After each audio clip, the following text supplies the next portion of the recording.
토요일 그 두 번째 녹화랍니다. 지금이 그 오후 12시 1분을 가리키고 있네요. 2025년 3월 22일입니다.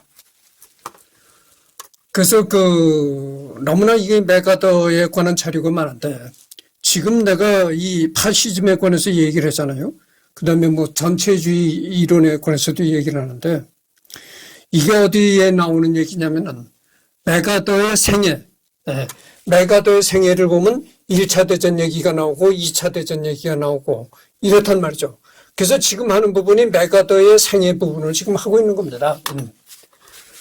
그래서 이제 길을 잃어버리고 어느 부분인가 이렇게 그럴 것 같아서 내가 얘기를 합니다. 지금 하는 부분은 메가더의 생애 부분에 이런 얘기가 나온다 이런 얘기죠. 그래서 지금 전체주의 이론을 하고 있는 겁니다. 이탈리아 좌파의 헤게모니에 대한 공격이라는 측면에서 그의 논리는 피레이 수정주의와 같은 목적을 가지고 있다. 두 사람 모두 공산당에 가입했다가 헝가리 사태를 전후하여 공산당을 이탈한 경력을 지니고 있다. 특히 대 펠리체는 1952년 미국의 제국주의에 항거하는 데모를 조직했다가 체포되었으며 이 사건이 국회로 번질 정도로 적극적인 공산주의자였다. 그러나 탈당 이후 두 사람은 예컨대 홉스 보험을 비롯한 영국의 마르크스주의 역사들과는 달리 마르크스주의에 대한 가혹한 비판을 가했다. 또한 두 사람의 학문적 출발점 역시 유사하다. 피레가 프랑스 혁명에서 시작하여 공산주의와 파시즘 문제로 나아갔다면 데 펠리체는 프랑스 혁명에 동조한 이탈리아의 자코뱅파에 대한 연구에서 출발하여 파시즘으로 나갔다. 피레와 마찬가지로 데 펠리체가 이탈리아 파시즘을 혁명적 현상으로 규정하고 그 뿌리를 프랑스 혁명, 특히 혁명기 공포 정치에서 찾고 있는 것은 단순한 우연의 산물은 아닐 것이다. 피레, 데 펠리체, 놀테 모두 세계적 명성을 얻고 있는 탁월한 역사가들이다. 정교한 논리와 치밀한 연구를 바탕으로 이들이 이룩한 방대한 업적은 기존의 해석에 대한 과감한 문제 제기와 더불어 이들의 명성에 걸맞은 걸출한 역사학적 성과임이 분명하다. 최소한 프랑스 혁명과 파시즘을 연구하는 역사가들에게 이들 세 사람의 저작은 중대한 지적 도전이자 반드시 건너야 할 거대한 강으로 남아있다. 그러나 이들 세 역사가에 의해 촉발된 역사학적 논쟁이 역사학의 테두리를 넘어서 곧잘 정치적 문제로 비화하는 까닭은 무엇일까?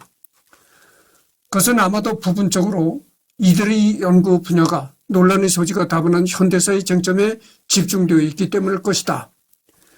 특히 데 펠리체와 피레는 반파시즘의 허구성을 연결고리로 프랑스와 이탈리아 좌파의 지적, 문화적, 도덕적, 정치적 기반을 잠식하고자 했다. 물론 이들의 지적처럼 스탈린주의 오류와 폭력성이 옹호되어서는 안 될 것이며 이 점에서 이들의 연구가 설득력을 갖는 것은 사실이다. 이런 내용은 말이죠. 김용우라는 사람의 수정주의 역사학의 새 얼굴, 역사비평이라는 책에 1998년 가을호에 이런 글이 등재가 됐다는 것이죠. 그 다음에가 이제 제부 스테른헬의 정의가 나옵니다. 전체주의 이론, 그 다음에가 제부 스테른헬의 정의. 파시즘의 혁명적 성격에 주목하며 근대성을 넘어선 일종의 포스트 모더니즘 운동으로 보았다. 조르조 소렐의 혁명적 생디칼리즘에서 신화 이론에 주목하였으며 민족주의 우파와 사회주의 좌파의 결합이 파시즘이라고 보았다. 포스트 모더니즘적인 신화 이론과 파시즘의 연관성에 대한 스테른헬의 관점은 이후 하브이파 학자들에 의하여 이어진다. 스테른헬이 볼 때 파시스트의 이데올로기는 계몽주의 휴머니즘, 합리주의 낙관주의 거부를 전제로 출연한다. 그러나 스테른헬은 계몽주의 전통을 거부할 뿐만 아니라 그것을 넘어서려 했던 파시즘을 민족주의와 사회주의 결합으로서의 민족사회주의로 정의할 수 있으며 자유주의와 사회주의를 모두를 반대하는 제3의 길이라고 봤다. 또한 20세기 새로운 대안인 파시즘은 혁명적이다. 그것이 혁명적인 것은 계몽사상의 허브에 뿌리를 둔 공동체적이며 반개인주의적이고 반합리주의적인 새로운 정치문화와 세계관을 제시하려 했기 때문이다. 파시즘은 근대 기술과 산업 그리고 자본주의 장점들을 부정하지 않으면서 개인과 집단의 관계의 본질을 변화시키고자 한다. 달리 말하면 지적, 도덕적, 정신적, 정치적 틀을 개조하여 사회의 모든 구성원이 완벽하게 통합될 수 있는 공동체를 수립하는 것을 목표로 한다는 점에 파시즘의 혁명성이 있으며 또 거기서 참신함과 매력을 찾을 수 있다는 것이다. 또한 파시즘이 만약 계몽주의 전통을 넘어서 새로운 문명을 창조하려는 제3의 길이라면 그것은 최초의 포스트 모더니즘의 중요한 표현 가운데 하나다.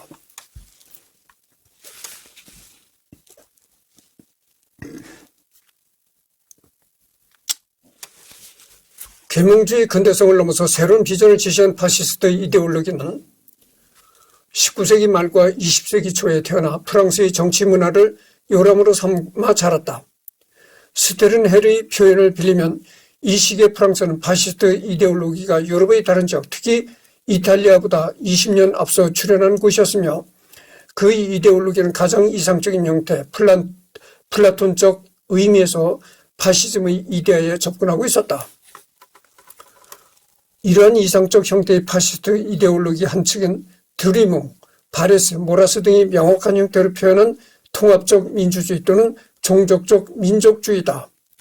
스테른 헬이 혁명적 우파로 명명한 이들 극단적 민족주의 세력은 경제적 근대화와 정치적 민주화로 시작된 대중의 시대를 배경으로 탄생했다는 점에서 새로운 우파이고 제3공화정으로 구현된 민주주의와 자유주의를 전면적으로 거부한다는 점에서 혁명적이다.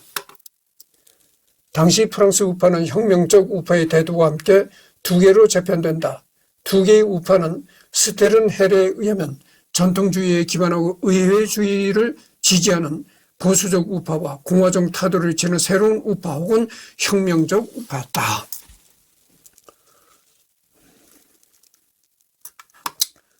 여기서 뭐 어려운 얘기가 나옵니다. 통합적 민족주의, 그 다음에 뭐 종족적 민주주의, 혁명적 우파, 뭐 이렇게 참 학술적으로도 상당한 논쟁을 불러일으킬 만한 이론을 깊게 파고 들어가야 할 이런 얘기들이 나오는데, 여기서는 뭐 그렇잖아요. 내가 여기서 내가 여러분들한테 학술적인 논설을 하는 그런 유튜브 아니고 그러니까 이런 얘기를 깊게 들어가지 않겠습니다. 가면 그냥 그렇게만 이렇게만 이런 것도 있구나 이렇게 알아주시면 되겠어요. 왜냐면은 과연 이것이 통합적 민족주의라는 단어가 뭐냐? 이런 이론을 파고들수록 상당히 어려운 얘기들이 많이 등장하고 한없이 이론이 이어지게 되는 겁니다. 그래서 통합적 민족주의, 종족적 민주주의, 이런 단어도 있구나 이런 차원에서 그냥 넘어가도록 하겠습니다. 그러나 이상적 형태의 파시스트 이데올로기는 혁명적 우파의 종족적 민족주의와 혁명적 생디칼리즘 사이에서 태어난 자식이다. 그러니까 이상적 형태의 파시스트 그런 사상은 종족적 민족주의와 혁명적 생디칼리즘 사이에서 태어난 이론이다 이런 얘기죠. 후자 역시 전자와 마찬가지로 19세기 말과 20세기 초의 역사적 산물로서 경제 결정론적 마르크스주의 위기로부터 태어난다. 대중의 상상력을 장악하는 데 실패함으로써 혁명적 변화의 가능성을 말살한 교조적 마르크스주의 한계를 극복하기 위한 노력은 때로는 마르크스주의에서 합리주의적 요소를 제거하고 혁명의 주체로서의 프롤레타리아를 부인하는 방향으로 진행되기도 했다. 스테른 헬은 이런 반합리주의적 마르크스주의 수정이 가장 정령화된 형태를 프랑스의 생디칼리즘 이론과 소렐의 사상에서 발견할 수 있다고 주장한다. 이성보다는 신화의 힘을 중시하고 인간의 직관과 도덕, 행동주의와 영웅주의를 찬양하면서 기존 질서를 혁명적으로 변화시키고자 했던 소련의 사상과 혁명적 우파의 극단적 민족주의를 결합하려는 최초의 시도 역시 20세기 초 프랑스에서 이루어졌다. 1911년 악시옹 프랑세즈 계열의 민족주의자들과 소련주의자들이 함께 만든 푸르동 서클은 파시스트 이데올로기를 탄생시키는 결정적인 계기를 마련했다. 비록 파시즘이 정치적인 성공을 거둔 곳은 이탈리아지만 파시스트 이데올로기의 발상지는 프랑스다. 파시즘 정치가 성공을 거둔 곳은 이태리지만 파시스트 그 사상의 발상지는 프랑스라는 것이죠. 무솔리니가 뭐 이태리 사람이라고 해가지고 파시스트 사상이 이태리에서 처음 생겼다. 이렇게 생각하면 잘못된 생각이라는 거죠. 잠깐만요. 목을 축이고 해야 되겠습니다.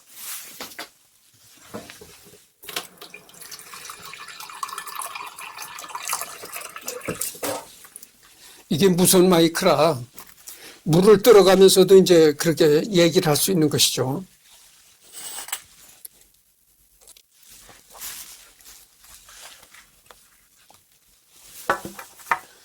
선으로 연결된 마이크가 아니기 때문에 가능한 거죠.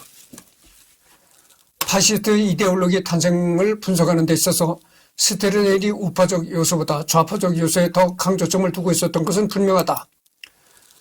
스테른헬이 볼 때 파시즘이 가장 중요한 이데올로기적 차원을 이루는 것은 언제나 마르크스주의 수정이다. 파시즘의 역사는 마르크스주의를 수정하려는 끊임없는 시도 또는 새로운 사회주의를 향한 지속적인 노력의 역사로 서술될 수 있다. 따라서 비록 스테른헬이 프랑스 학파의 파시즘 해석에 정면으로 도전했음에도 불구하고 양자는 파시즘의 정의와 관련해 공통점을 지니고 있음을 알 수 있다. 파시즘은 우파보다는 좌파적 현상이며 보수적이라기보다는 혁명적이라는 전제가 바로 그것이다. 그러나 파시즘은 좌파적 혁명적 현상인가? 파시즘과 보수주의 사이에는 건널 수 없는 강이 존재하는가? 영국과 미국을 중심으로 프랑스 파시즘에 관한 주목할 만한 성과를 낸 역사가들은 무엇보다도 파시즘과 보수주의를 날카롭게 구분하는 프랑스 학파의 전제를 거부한다. 파시즘에는 급진주의와 보수주의가 공존하기 때문이다. 파시즘을 보수적 측면과 반동적 측면으로 나누고 어느 한쪽이 더 지배적이었다고 주장하는 것은 잘못된 것이다. 파시즘의 주요한 특징 가운데 하나가 바로 반대되는 것들의 종합이기 때문이다. 김용우, 프랑스 파시즘에 대한 논쟁, 한국 서양사학회. 그러니까 이 프랑스 파시즘에 관한 그런 서양사적인 측면에서 이런 얘기를 했다는 거죠.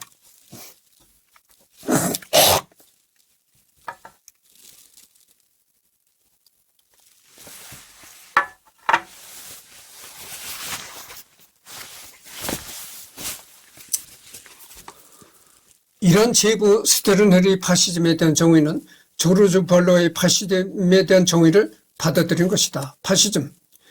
파시즘은 그 민족주의 플러스 사회주의, 마치 수학 공식처럼 제시된 파시즘의 정의는 1926년 1월 말 발루아에 의해 만들어진 것이다. 그러니까 파시즘이라는 것은 그 민족주의에다가 사회주의라는 것이 이렇게 플러스된 거다, 이런 얘기죠. 그러나 1926년이라는 시기는 단지 이런 정식을 공표했다는 의미를 지닐 뿐 실제로 발루아는 폐소가 창설되기 전부터 민족 문제와 사회 문제를 동시에 해결할 수 있는 방안을 모색해왔다. 특히 1911년의 푸르동 서클이 이런 시도를 중심 과제로 삼고 있었다는 데 대해서는 이미 지적한 바 있다. 달라진 점이 있다면 그것은 이전에 비해 더욱 포괄적인 방식으로 발루아가 자신의 운동을 정의하고 있다는 점일 것이다.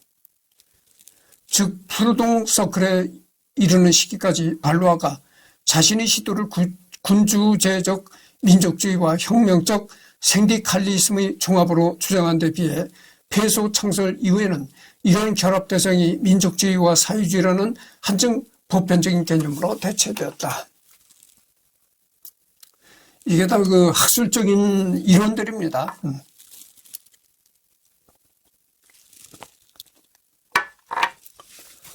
발로아는 파시즘이 민족주의와 사회주의 종합이라는 자신의 주장을 입증하기 위해 먼저 두 운동의 공통점에 주목했다. 발로아가 볼 때 두 운동의 가장 두드러진 공통점은 반자유주의, 좀 더 구체적으로 반개인주의였다. 민족주의와 사회주의는 같은 기원을 가진 두 운동이다. 이 두 운동 모두 지난 세기 개인주의가 파괴시킨 근본적인 사회 조직들을 재조직하고 재구성하려 하기 때문이다. 가령 민족주의가 금융가와 상인의 국제주의에 의해 황폐된 민족을 다시 회복하고 그것의 생명력을 불어넣으려 했다면 사회주의는 경제적, 사회적, 개인주의가 파괴시킨 농민과 노동자를 보호하려 했다. 그리고 민족주의가 사회 문제에 관심을 갖고 또 사회주의가 민족 문제에 관심을 표명하는 것은 비록 부분적이긴 하지만 이러한 공동의 기원 때문이다. 발로아에 의하면 두 운동은 반자유주의라는 같은 기원을 가졌음에도 오랫동안 적대적인 관계를 이루고 있었다. 그리고 그 까닭은 먼저 독일 사회주의, 즉 국제주의적인 마르크스주의 영향 때문이었다. 마르크스주의는 노동자들 사이에 국제주의 명분을 전파함으로써 노동운동에 반애국주의적, 반민족주의적 정령을 심어주었다는 것이다. 마르크스주의는 민족적 전통을 지닌 다양한 사회주의에 국제주의를 전파했고 민족주의가 모든 형태의 사회주의에 대해 강력하게 반발하게 된 것은 이 때문이라는 주장이다. 그런데 이처럼 유래의 사주인 마르크스주의가 프랑스 노동자들 사이에서 유행하게 된 이유는 무엇인가? 발로아는 이를 다국적 기업화에서의 임금 문제와 연결시키고 있다. 노동자들은 임금 하락을 막기 위해 각국의 노동자들과 단결해야만 했으며 마르크스의 전파와 민족적 이해에 대한 경시 역시 이런 임금의 즉각적인 옹호가 필요했기 때문이라는 것이다. 그러나 발로아가 볼 때 민족주의와 사회주의 대립의 더 근본적인 원인은 자유주의에 있었다. 자유주의적 경제사회체제, 발로아의 표현을 빌리면 사회경제적 아나키즘은 부단히 노동자의 가족을 파괴하고 삶의 근거를 박탈함으로써 이들을 정착할 곳 없는 현대판 유목민으로 만들었다. 발로아에 의하면 노동자들에게 조국과 민족은 추상적 개념이 아니다. 그것은 가족의 총합이며 상호 부조와 협동의 원천이다.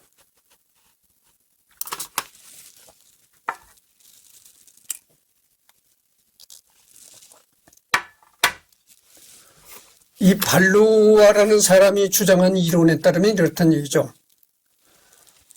노동자들에게 조국과 민족이라는 개념은 뭐 뜬구름 잡는 식의 그 추상적인 얘기가 아니고 그것은 이제 가족의 연장이며 상호 보조와 협동의 원천이다 이렇게 얘기를 했다는 거죠.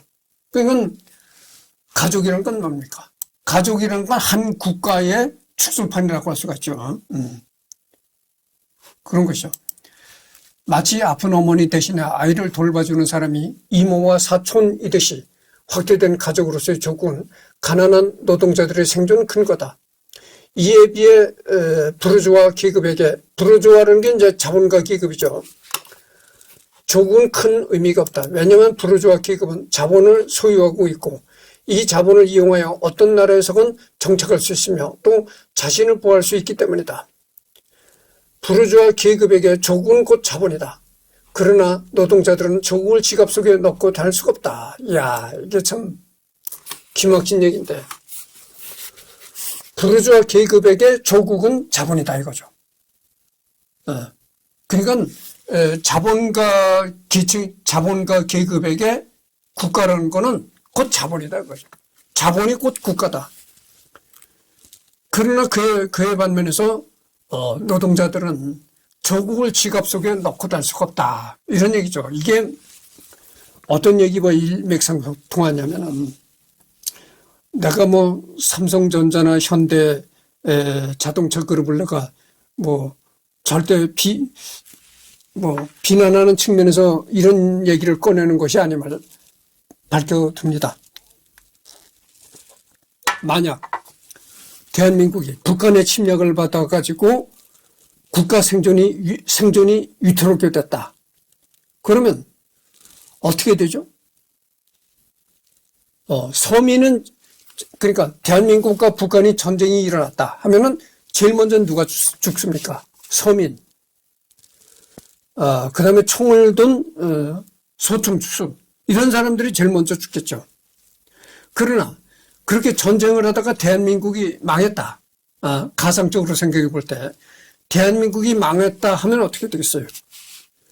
삼성전자 자본주도 죽을까요? 아니, 현대자동차 그룹의 정의선이란 회장도 죽을까요? 그런 재벌 기업의 회장이 죽는다고 생각하는 건 너무나 순진한 생각이죠. 세상을 모르는 얘기다, 그죠? 전쟁이 나서 대한민국이 망해도 이재용 회장이나 정의선 회장 같은 사람은 애국으로 도피하는 거죠. 자본을 가지고 애국으로 도피하는 겁니다. 그럼 어떻게 되겠어요? 이재용이나 정의선이를 받아들이는 그 외국에서도 대환영을 하는 겁니다. 그렇잖아요? 나같이 돈 없는 사람이 살러 가겠다고, 예를 들어서 생각해 봅시다. 나같이 돈 없는 사람이 캐나다에 살러 가겠다 그러면 캐나다 정부가 환영을 하겠어요? 환영을 안 하죠. 그러나 이재용이나 정의선 같은 사람이 엄청난 달러를 가지고 캐나다로, 대한민국이 망해서 캐나다로 가서 살겠다, 이렇게 하면은 캐나다 정부가 얼마나 입이 이렇게 찢어지겠어요. 대환영이죠. 그러니까 대한민국이 망해도 그렇게 이재용이나 정의선 같은 자본가는 또 다른 나라에 가서 그 나라를 조국으로 삼고 삼을 수가 있다.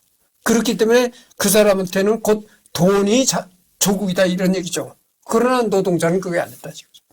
노동자는 자기가 살던 조국이 망하면은 그걸로서 끝이다, 이런 얘기죠.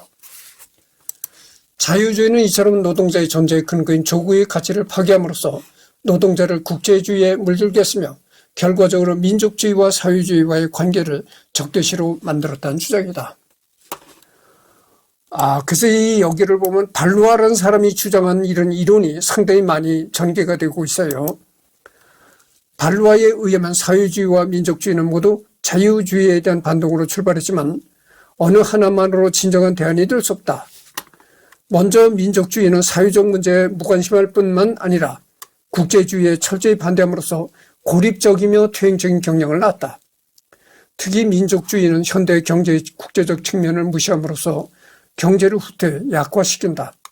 반면 사회주의는 노동자의 국제주의에 입각하여 민족 문제를 간과했으며 특히 노동자의 이해관계를 옹호할 수 있는 민족적 국가의 수림의 필요성을 이해하지 못했다.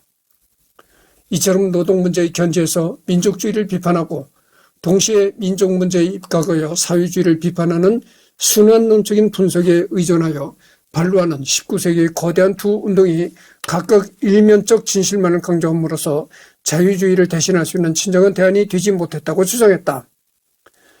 따라서 문제는 이 두 운동을 결합시키는 것이며 발루아는 둘의 결합이 곧 그 한계를 극복하는 것이라 생각했다.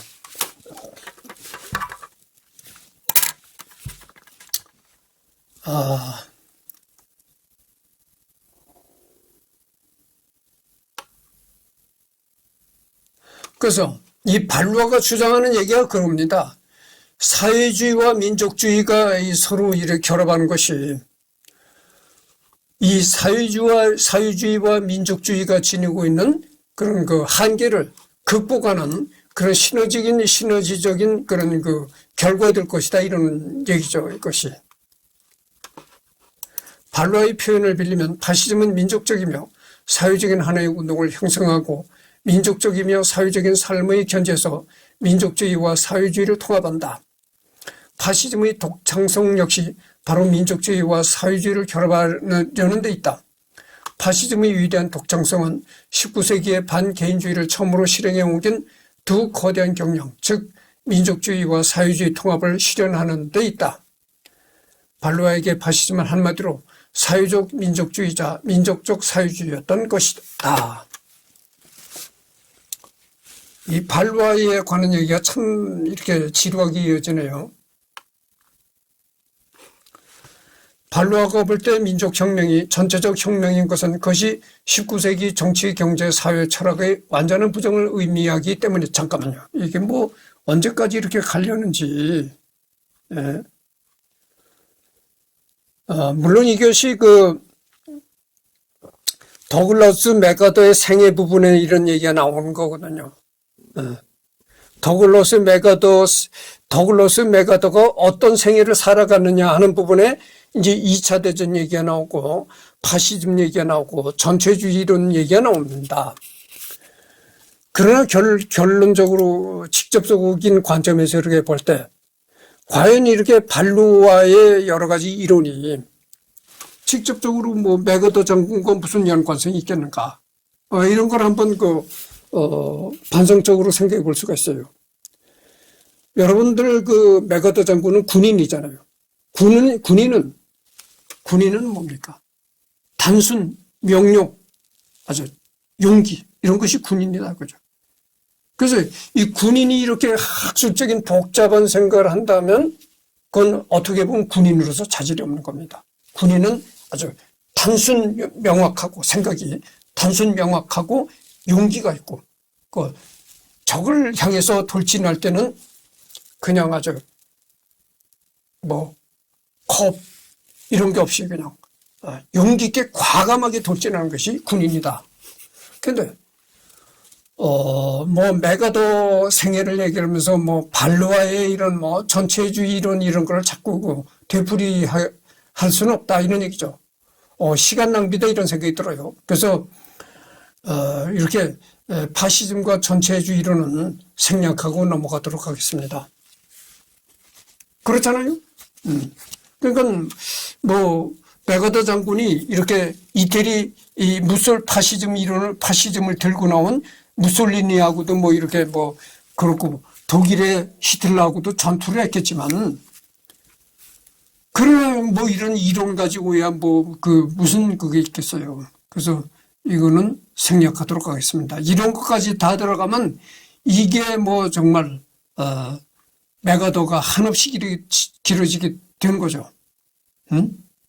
그래서 직접적인 연관이 없다는 것은 만약에 다 생략하도록 하겠습니다. 그래서 여기 보면 대중민주주의, 포퓰리즘 이론이다. 이런 것도 나오는데, 이것도 생략하도록 하겠습니다. 그 다음에 인민주권론, 대중의 국민화 이런 것도 나옵니다. 대중의 국민화. 집권 8년째 베니토 무솔리니는 로마의 베네치아 광장에 위치한 자신의 위압적인 집무실에 앉아 자신이 이룬 혁명의 본질을 깊이 생각하고 있었다. 혁명이란 새로운 형태의 정치 신화와 제의를 창조하는 일이다. 이제 필요한 것은 기존의 전통을 새로운 목적에 맞게 변형시켜 이용하는 것이다. 하여튼 이 무솔리니는 말이죠. 이태리 국민들에 의해서 처단당했습니다. 이태리 국민들 손에 붙잡혀가지고 이태리 국민들이 직접 무솔리니를 죽였던 것이죠. 그래서 이 무솔리니가 도망치다가 잡혔어요. 도망치다가 잡혀가지고 그렇게 해외로 도망치다가 이제 잡혔거든요. 그래가지고 이 무솔리니가 죽은 다음에 그 무솔리니 시체를 거꾸로 매달았습니다. 그러니까 이 줄에다가 이제 튼튼한 밧줄 같은 데가 무솔리니하고 무솔리니 마누라 부부를 거꾸로 매달았던 것이죠. 그래서 참 처참하게 죽었습니다. 한때는 이태리를 정말 아주 짓눌렀던 그런 최고의 통치자였던 무솔리니가 거꾸로 매달려가지고 시신이 거꾸로 매달려가지고 거꾸로 매달리면 어떻게 됩니까, 여러분들? 여러분들 물구나무를 서보세요. 이 옷 같은 게 말이죠. 옷이 이렇게 머리 쪽으로 거꾸로 서니까 배꼽이 훤히 드러난다는 얘기죠. 그래서 한때는 이태리를 통치했던 최고 통치자가 그렇게 거꾸로 매달려서 배꼽이 훤히 드러나고 이렇게 죽었다는 거죠. 그래서 이 2차 대전 때 나치의 그 히틀러하고 무솔리니가 이렇게 죽었다 이런 얘기입니다.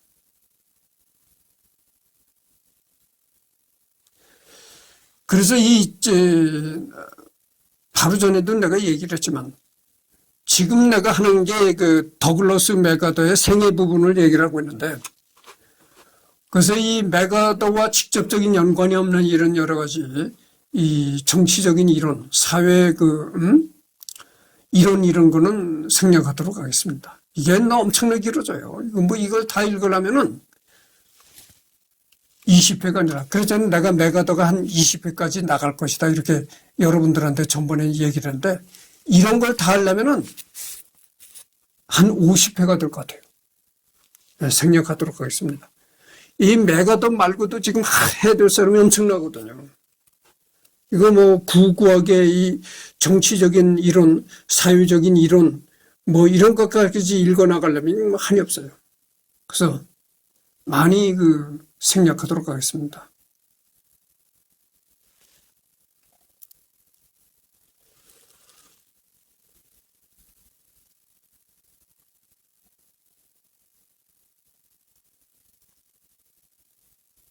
여기도 나오잖아요. 이 사람이 유명한 사람이죠. 이 사람이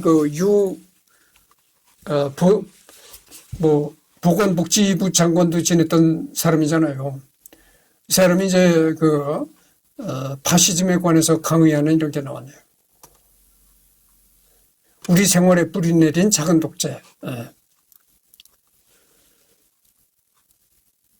낭만주의 신화, 관념론, 생기론, 행동주의, 사상. 이런 것도 넘어가도록 하겠습니다. 예술이란 무엇인가? 노동이란 무엇인가? 생략. 그럼 해방이란 무엇인가? 생략. 그렇다면 독재자는 왜 반대하는가? 이것도 생략하도록 하겠습니다. 여기 보면 그 철학자 니체의 얘기도 나오고 이러는데, 이게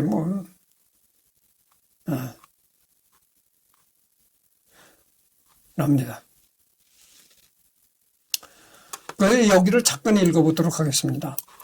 하지만 아돌프 히틀러는 역시 베니토 무솔리니처럼 집권을 위해서는 여러 방법이 필요했다. 우리 생각과 달리 파시즘은 절대적인 1인 독재의 체계를 만들지 못했기에 무솔리니든 히틀러든 어떤 방법으로든 동맹 세력을 만들 필요가 있었다. 그 방법은 바로 자본가와의 정경유착과 복지 정책이었다. 다만 무솔리니 이탈리아는 전통적으로 지방자치의 역사가 깊고 자본가뿐만 아니라 전통적 가톨릭 세력이 있기에 굳이 미래주의와 자본가의 절대적인 지지를 필요하지 않았기에 나치즘보다는 조합주의적인 모습을 볼 수 있었다. 동맹 세력이 하나 더 있으니까 말이다.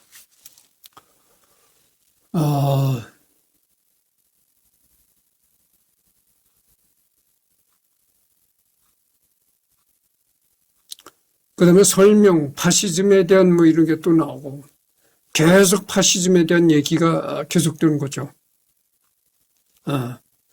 여기 철학, 독일 관념론까지 이제 나오는데, 이게 철학적인 얘기까지 동원이 되는 거예요. 그러니까 이건 생략하겠습니다.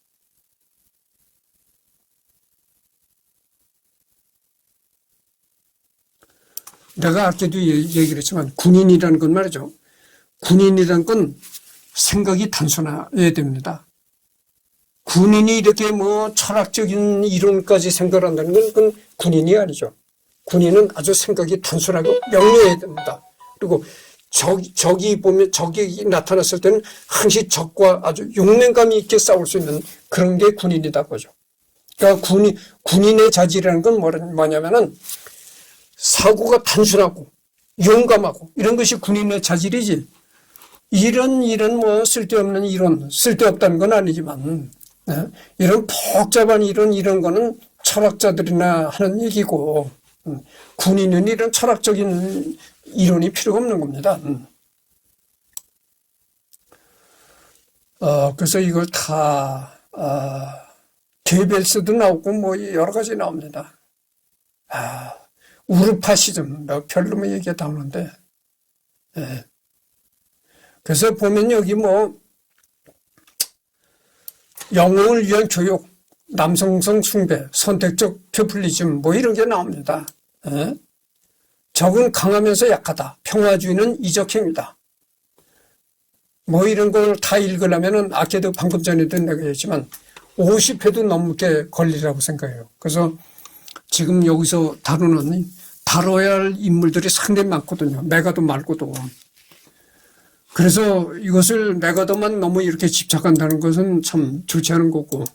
그래서 이런 그 사회 사상적인 얘기, 철학적인 얘기들은 다 생략하고 파시즘 이론은 이것으로 끝나고 본래로 넘어가게 되면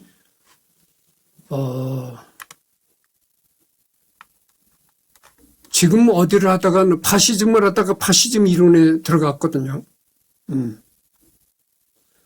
파시즘을 하다가 파시즘 이론을 들어갔다 그죠. 그 다음에 뭐가 나옵니까? 특징이 나오잖아요. 파시즘 특징.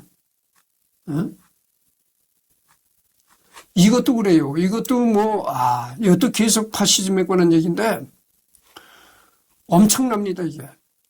그러니까 이것도 넘어가도록 하겠죠. 특징을 생략한다고 했잖아요. 목록을 한번 들어가 봅시다. 파시즘 목록.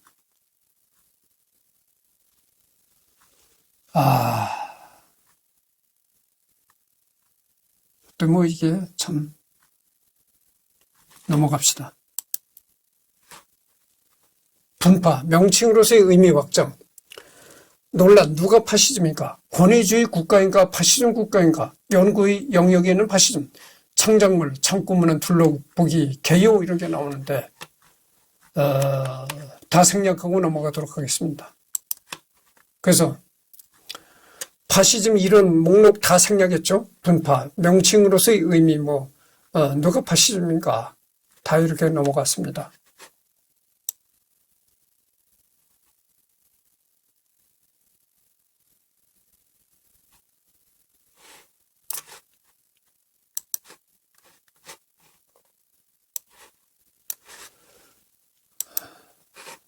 그래서 보면은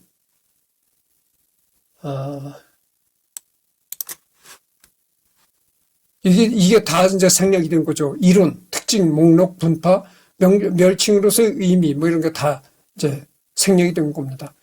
권위주의 국가인가 파시즘 국가인가 다 생략이 된 거죠.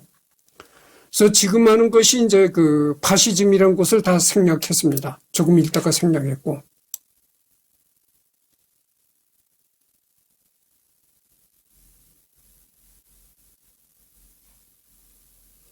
여기 보면 이렇게 나오죠. 누가 파시즘인가? 권위 이거 다 생략한다고 그러잖아요.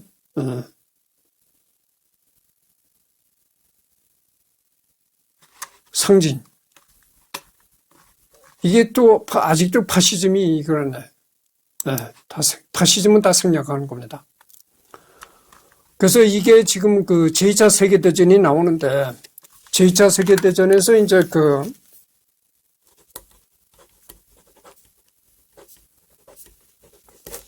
파시즘은 많이 생략이 됐잖아요. 그 다음에 뭐가 나옵니까? 팽창주의적 민족주의가 나오잖아요. 이것도 여러 사회적인 이론 여러 가지 그 이론이 나옵니다. 이것도.